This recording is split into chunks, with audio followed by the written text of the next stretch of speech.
এই যে তোমাকে বাজার থেকে যা যা আনতে বলেছি সব মনে আছে তো?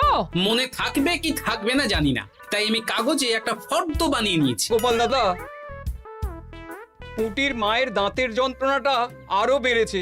কাল সারা রাত যন্ত্রণায় ছটফট করেছে। আমাদের বৈদ্যমশাই দাঁতের শল্য চিকিৎসা শিখতেই বাইরে গেছেন, আজকের মধ্যেই আশা করি চলে আসবেন। কিন্তু ও যে আর পারছে না।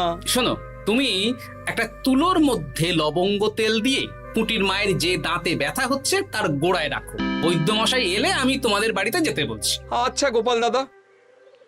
যাই, বাজার থেকে চটপট ঘুরে আসি, এরপর আবার রাজসভায় যেতে হবে।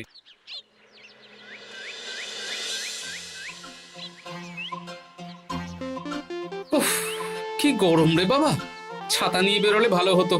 এই তো সামনে আখের রস বিক্রি হচ্ছে, একটু আখের রস খাই, শরীরটা বেশ চাঙ্গা লাগবে। ভাই, আখের রস কত করে দিচ্ছ? 1 ভাঁড় 10 আনা গোপাল দাদা। দাও দেখি 1 ভাঁড়। আরে, এই যন্ত্রটা কিন্তু দারুণ। ওই আমাদের রাজ্যের বিজ্ঞানী মশাইয়ের অবদান।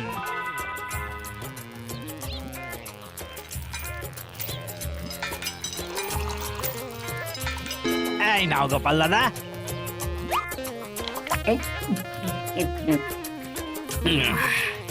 আহ, শান্তি। এই নাও ভাই, তোমার 10 আনা।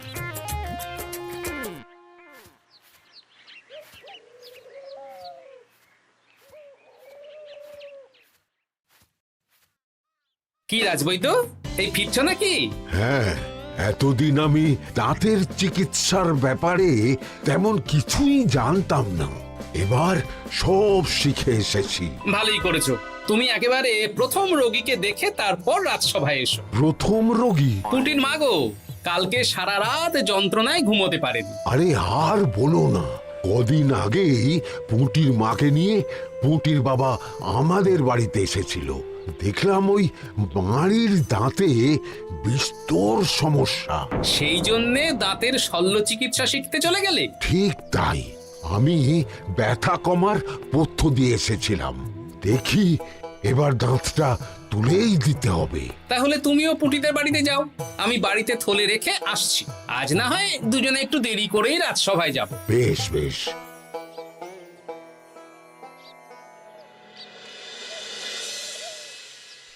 দেখুন মহারাজ, দেখুন আজকে রাজবৈদ্য আসেনি, আর ওদিকে গোপালও ডুব দিয়েছে। এই আনন্দে আমাদেরও ছুটি দিয়ে দিন মহারাজ। কি আনন্দে? এই গরমে বাড়ি বসে একটু আমপানার শরবত খাবো আর ঘুমবো। রাজ্যের সেনাপতি যদি বিশ্রামের কথা বলি, তাহলে আমার আর কিছুই বলার নেই।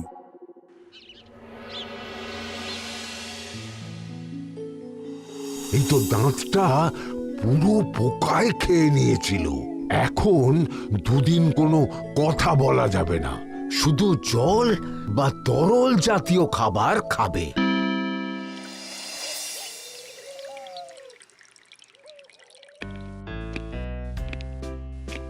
ওই তো গোপাল আর রাজবৈদ্য দুজনে একসাথে রাজসভায় ঢুকছে। রাজবৈদ্য মশাই ওনার জীবনের প্রথম শল্য চিকিৎসা করছিলেন, তাই আমিও দেখছিলাম। তা কি রাজবৈদ্য, সফল হয়েছ? হ্যাঁ মহারাজ, পুঁটির মায়ের একটা মাড়ির দাঁত পোকায় খেয়ে নিয়েছিল, সেটাই তুলে দিলাম। ভালোই হলো, আমাদের রাজ্যে কোনো দাঁত তোলার বৈদ্য বা চিকিৎসক ছিল না। এখন তুমি সাধারণ রোগ ব্যাধি নিরাময়ের সাথে সাথে দাঁতের চিকিৎসাও করবে। কিন্তু মহারাজ, একটা যে সমস্যা আছে। আবার কি সমস্যা? আমি যে দাঁতের শল্য চিকিৎসা করি এটা তো আর রাজ্যবাসী জানে না, তাই কতজন আর আমার কাছে আসবে সে নিয়ে আমার সন্দেহ আছে। মানে তুমি চাইছো যাতে তোমার কাছে বেশ কিছু রোগী তাড়াতাড়ি আসুক, যাতে তুমি অনুশীলনও করতে পারো, তাই তো? একদম ঠিক ধরেছেন মহারাজ, কাজ না করলে হাত পাকাবো কি করে? তাহলে ঢেড়া পিটিয়ে বলে দিলেই তো হয়। এতে তেমন ভালো কাজ হবে বলে মনে হয় না। তা তুমি কি বলতে চাইছো গোপাল? প্রচার হবে, কিন্তু একটু অন্যভাবে। কিভাবে?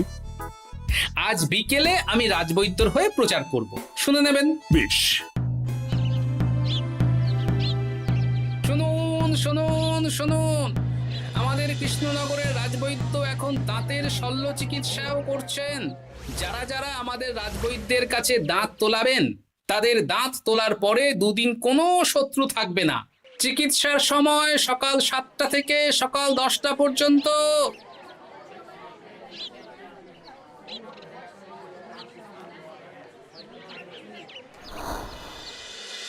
এসব তুমি কি উল্টো পাল্টা কথা বলছো গোপাল? উল্টো পাল্টা না, আপনি দেখুন না আপনার বাড়িতে লোকজন আসে কি না। আর কেউ যদি জিজ্ঞাসা করে যে এই রকম প্রচারের কারণটা কি, তাহলে বলবেন রাজসভায় আমার সাথে কথা বলতে আমি বুঝিয়ে দেব। বেশ।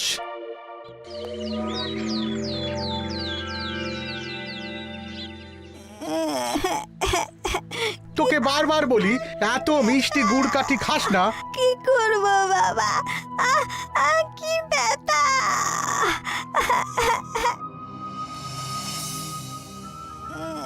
বাড়ি আছেন নাকি বৈদ্য মশাই? হ্যাঁ, আছি আছি। এই আমার ছেলেটার না দাঁতে খুব ব্যথা দুদিন ধরে। দেখছি। তা আপনাকে তো এই রাজ্যে আগে দেখিনি। আমি পাশের রাজ্য থেকে আসছি। শুনলাম আপনার কাছে দাঁতের শল্য চিকিৎসা করালে আগামী দুদিন কোনো শত্রু থাকবে না। ঠিকই শুনেছেন। বেশ, তাহলে বলুন কেন থাকবে না? আগে চিকিৎসাটা করি, তারপর বলছি।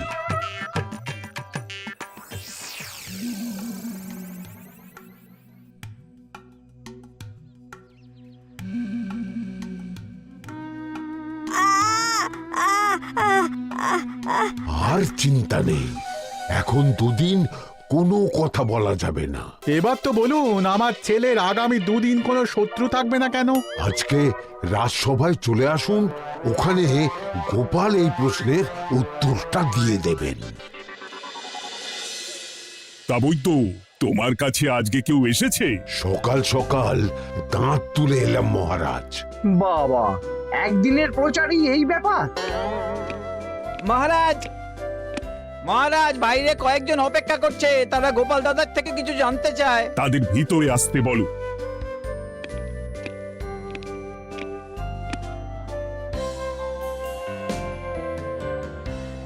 আজ আমার ছেলে বৈদ্য মশাইয়ের কাছে একটা দাঁত তুলিয়েছে।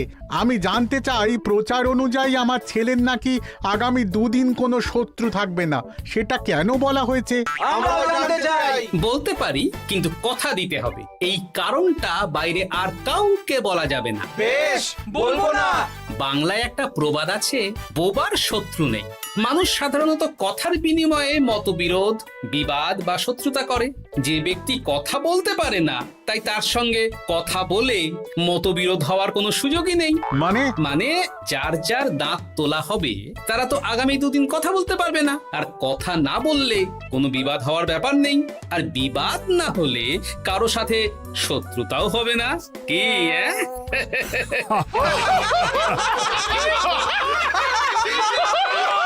এই জন্যই তুমি হাসির রাজা গোপাল ভাঁড়। কে তোমার কথা শুনতে যাবে? একদিন না হয় প্রচারের চমকে এলো, এরপর কিভাবে আসবে শুনি? এরপর রাজবৈদ্যের সুনামেই লোকজন ছুটে ছুটে আসবে। বাহ বাহ বাহ, তোমার কত জ্ঞান! মহারাজ, এই কথা শুনে আমার মাথাতেও একটা বুদ্ধি এলো। অল্প পুঁজিতে শুধু প্রচারের জোরে এত রোজগার করব না, গোপাল হাঁ করে দেখবে। নিশ্চয়ই কোনো লোক ঠকানোর কথা ভাবছেন। মোটেই না। আচ্ছা, আগামী 3 দিন ব্যাপী মেলা হবে, সেখানেই তোমরা দুজনে তাহলে ব্যবসা করো। বেশ, করব। যে সবচেয়ে বেশি রোজগার করবে তাকে আমি 50 মোহর পুরস্কার দেব। রাজি। মেলার শেষে আমার প্রশংসায় পঞ্চমুখ হবেন সবাই, দেখে নেবেন।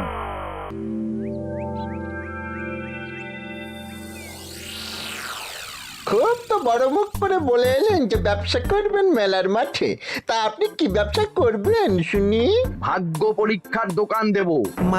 মানে আমি বিভিন্ন মেলায় দেখেছি যে একটা দোকানে নিচের দিকে হেলানো অবস্থায় একটা পাতলা কাঠের পাটাতন থাকে। সেই পাটাতনের উপরে 1 থেকে 6 অবধি সংখ্যা লেখা থাকে, তাই তো?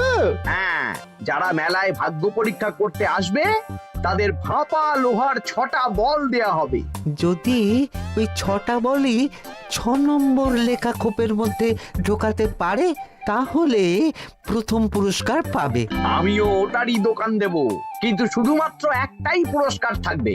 6টা বল 6 নম্বর খোপের মধ্যে ফেলে কেউ যদি 36 করতে পারে তাহলে সে পাবে 100 মোহর উপহার। আরে খেলার জন্য কত মোহর লাগবে? 1 মোহর। আপনি কিন্তু জেনে বুঝে বিপদ ডেকে আনছেন। একজন কেউ ফেলে দিলেই আপনার হাত থেকে 100 মোহর ফসকে যাবে। আরে মেলার ভিড়ে যদি আপনি পুরস্কার না দেন তাহলে জনতার একটা মারও ফসকাবে না। আরে সেই জন্যই তো তোদের পোষা। তোদের মধ্যে যে কোনো একজন ওই কাঠের পাটাতনের নিচে লুকিয়ে থাকবি। যখনই দেখবো কেউ 36 করে ফেলছে আমি গলা ঠাকরাবো আর তোরা কাঠের পাটাতনটা হালকা করে নিচ থেকে নাড়িয়ে দিবি। এটা তো দারুণ বুদ্ধি। কি বলছো গোপাল, তুমি আখের রসের দোকান দেবে? হ্যাঁ, এই গরমে আখের রসের বেশ চাহিদা। তোমার বানানো ওই যন্ত্রের চাকা ঘোরাবো আর আমার ভাগ্যের চাকা ঘুরবে। সে ঠিক আছে, আমার কয়েকটা যন্ত্র বানানোই আছে। তুমি না হয় মেলায় ব্যবহার করো 3 দিন। ব্যাস, আর চিন্তা নেই। এবার শুধু জমিয়ে আখের রস বিক্রি করব, সাথে বিভিন্ন মশলা, বরফ আর পাতিলেবুর রস দেব।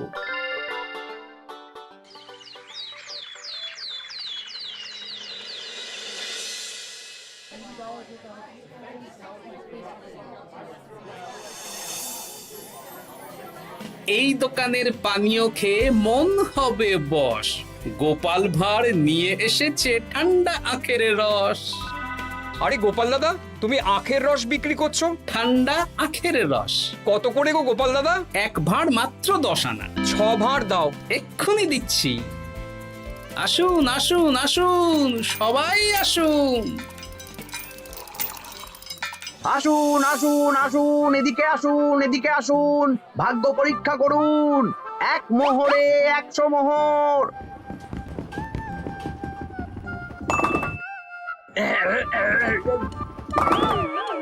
ভাগ্য পরীক্ষা করুন। মন্ত্রী মশাই বলেন কি 1 মোহরে 100?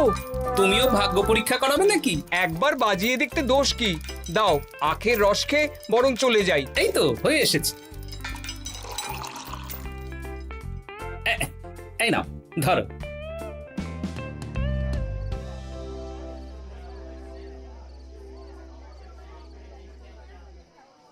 কি মন্ত্রী, ব্যবসা কেমন চলছে? ভালোই। আপনি একবার ভাগ্য পরীক্ষা করে দেখবেন নাকি মহারাজ? না না না, আমি এসবে নেই। জানি আপনার কাছে 100 মোহর নস্যি, তবুও 1 মোহরের বিনিময়ে চেষ্টা করে দেখুন না। আচ্ছা, এত করে বলছো যখন, দেখি। 1 মোহরে 6টা বল। বাবা বাবা বাবা, দেখুন মহারাজ চেষ্টা করে।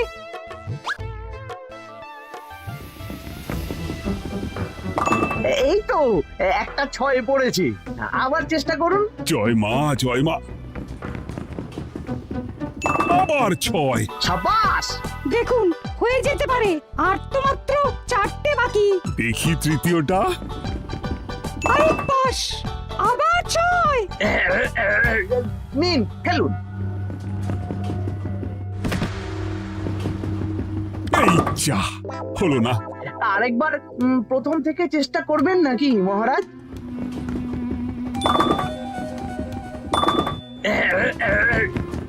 না, এবারেও হলো না। 2 মোহর জলে। অন্য সব জায়গায় বাকি সংখ্যাতেও পুরস্কার থাকে, আপনার এখানে নেই কেন? আমার এখানে ধামাকা পুরস্কার, তাই বাকি আর কিছু রাখিনি। 36 করতে পারলেই 100 মোহর। এই নাও মন্ত্রী, 2 মোহর।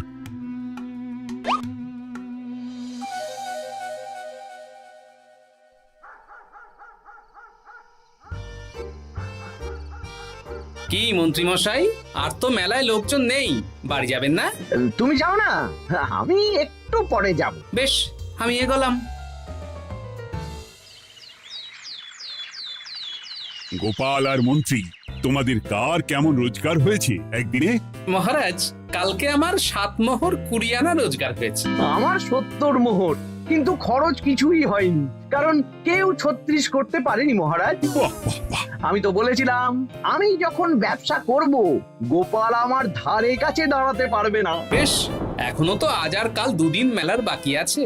দুদিনেও আমার দুটো কানা করিও খরচ হবে না, শুধুই রোজগার। গোপাল যতই প্রচার করুক আর যতই ভালো আখের রস বানাক না কেন, আমার ব্যবসাকে টপকাতে পারবে না। ঠিক আছে, আজকে আমি একবার ভাগ্য পরীক্ষা করে দেখবো। আমার দোকানে সুস্বাগতম। নাও সেনাপতি, চেষ্টা করে দেখো। দিন বল। আমিও সেনাপতির খেল দেখতে এলাম। প্রথম বল, এই যে গড়িয়ে গড়িয়ে গড়িয়ে 6 নম্বর। সাব্বাস সেনাপতি। আবার 6, তৃতীয়, চতুর্থ, পঞ্চম। আরেকটা ফেলতে হবে। নাও সেনাপতি।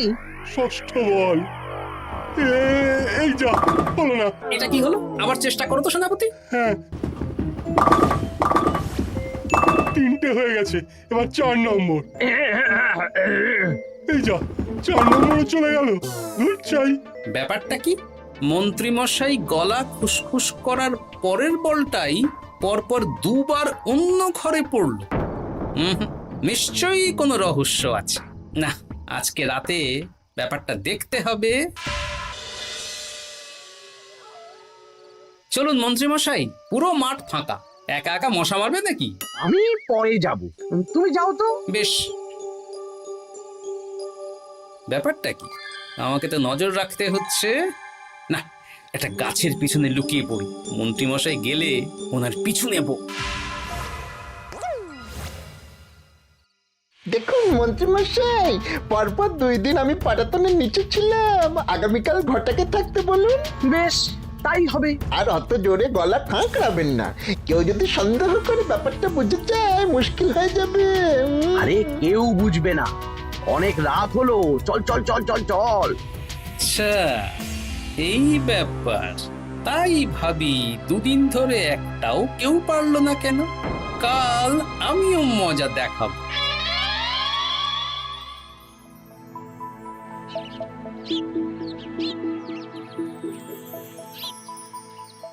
বাবা চলে এসেছেন দেখছি।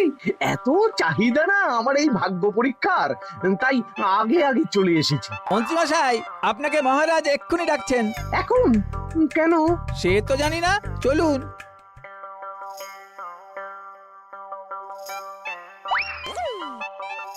এই বেটা ঘটা, এবার বেরো। এ কি গোপাল দাদা, তুমি? হ্যাঁ আমি। খুব চালাক ভেবেছিস না? মন্ত্রী মশাইয়ের খেলা আজকে শেষ। প্রহরী, একে ধরে নিয়ে যাও।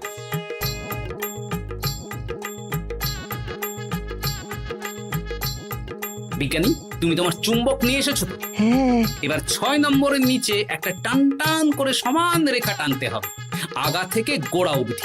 তুমি তো সব সকালে বুঝিয়েই দিয়েছো, দাঁড়াও দাগটা টেনে নি। একদম 6 নম্বর খোপ অবধি যাচ্ছে, সেই অনুযায়ী টান টান করে দাগ টানো। টানছি, তুমি বাইরে নজর রাখো। নজর রাখছি। কাজ হয়ে গেছে, তুমি একবার অনুশীলন করে দেখে নাও। হ্যাঁ দেখছি। শুরু করো। শুরু করছি। একদম পাক্কা আছে। দূর, কেউ ডাকেনি, অকারণে সময় নষ্ট করলো। কতগুলো খদ্দের ফিরে গেছে কে জানে। কি হলো মন্ত্রী মশাই, এত রাগ কিসের? রাগ হবে না, ওরই বেটা আমার সাথে মজা করছিল। বেশ অনেকজন খদ্দের ফিরে গেল, আমার কত ক্ষতি হয়ে গেল। আমি খেলে আপনার ক্ষতিপূরণ দিতে পারি। কি, তুমি খেলবে? হ্যাঁ, ভাগ্য পরীক্ষা করতে দোষ কোথায়? ওই তো বেশ কয়েকজন সভাসদেরা আসছেন, সবার সামনেই খেলবো। তাহলে শুরু করি। হ্যাঁ, শুরু করো। এই বল যা, 6 নম্বরে যা। আরে বাস, গোপালের ফেলাপল তো গড়ালো না, সোজা 6 নম্বরে চলে গেল। এই দেখুন, আবার যাবে। বলকে আমি বলবো, বল কথা শুনবে। এই বল যা তো, 6 নম্বরে যা। আবার 6, আবার 6। আবার 6। কি, এটা কি হচ্ছে? যা বল, এটাও 6 নম্বরে যা। আবার 6, 100 মোহর। হ্যাঁ, এটা কি করে হলো? দিন মন্ত্রী মশাই, 100 মোহর দিন। ইয়ে না মানে মন্ত্রী দাও বলছি। আমি আবার খেলবো। 6 আবার 6। আবার 100 মোহর। আর নেই। এই ঘটা আর কি করছিসটা কি? ঘটা নেই মন্ত্রীমশাই, আমি আছি। আর আছে আমার চুম্বক। মানে মানে তোমার কারসাজি ধরা পড়ে গেছে মন্ত্রী। গোপাল আমাদের সব বলেছে। আপনি যেমন ছলনা করে ভাগ্য পরীক্ষার ব্যবসা করছিলেন, তেমনি গোপালও ছলনা করে আপনার ব্যবসা উল্টে দিল। তাহলে শেষমেশ কে জিতলো? হাসির রাজা, জ্ঞানীর রাজা, রসিক রাজা গোপাল ভাঁড়। লোকের ভাগ্য পরীক্ষা করছিলাম আর আমারই দুর্ভাগ্য নেমে এলো।